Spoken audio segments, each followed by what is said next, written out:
Hello, everyone. My name is Steph, and this is my relative, Anne. Hello, Steph. Hello, Anne. Today, we're going to put together what we've discussed in our previous interviews.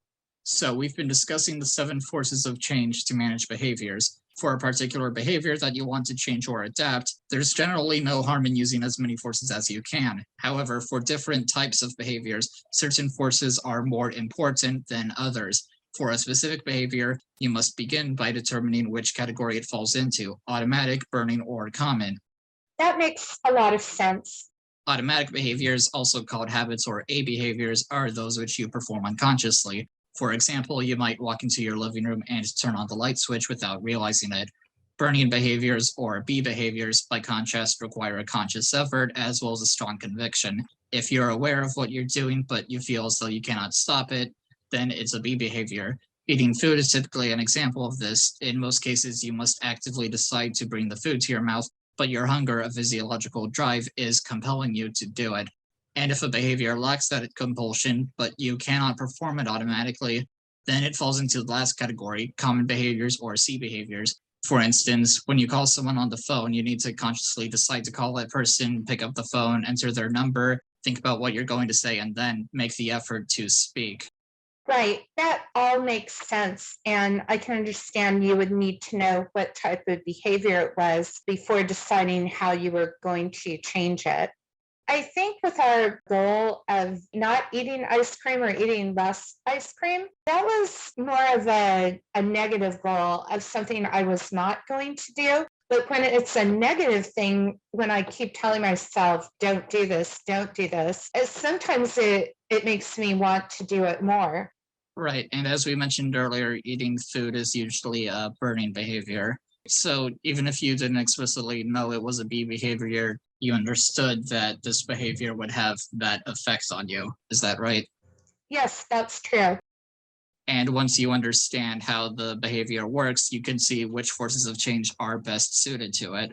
For automatic behaviors, the most effective forces are easy and ingrained. Since automatic behaviors are performed without thinking, you can't exactly motivate yourself in the same way as a B or C behavior. So, what's an example of an automatic behavior that you would like to change? I always put my keys in the same place and I do it without thinking, but I leave my various sunglasses all over the house and then I'm not sure where they are. So I think I'm going to get a small basket and start always keeping my favorite sunglasses there.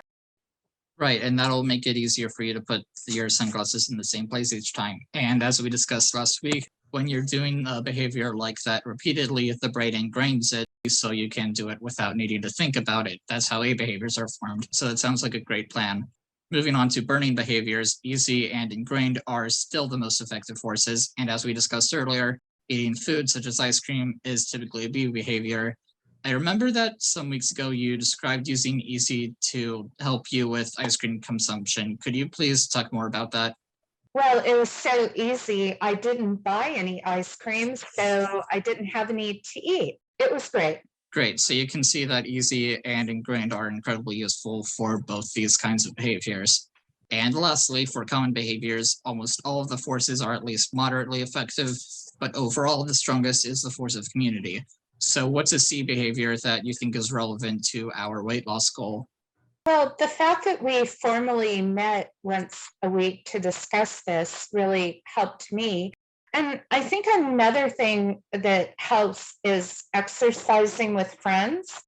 I used to walk once a week, a power walk with a friend, and then things came up and we stopped doing it. We started doing it less frequently, and then we stopped completely. And we still stay in touch. And she's mentioned a couple of times recently that we have to start doing it again. And I agree. And I think I'm going to tell her that we need to pick a day of the week and start doing this again. And I realized, I think what happened before is we should have switched which day of the week we were going to walk instead of dropping it completely or instead of sticking with our original plan.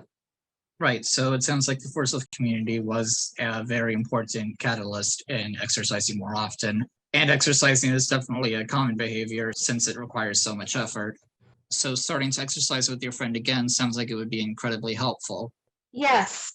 It looks like we're running out of time, but as always, thank you very much for joining me today, and I hope that this has been helpful.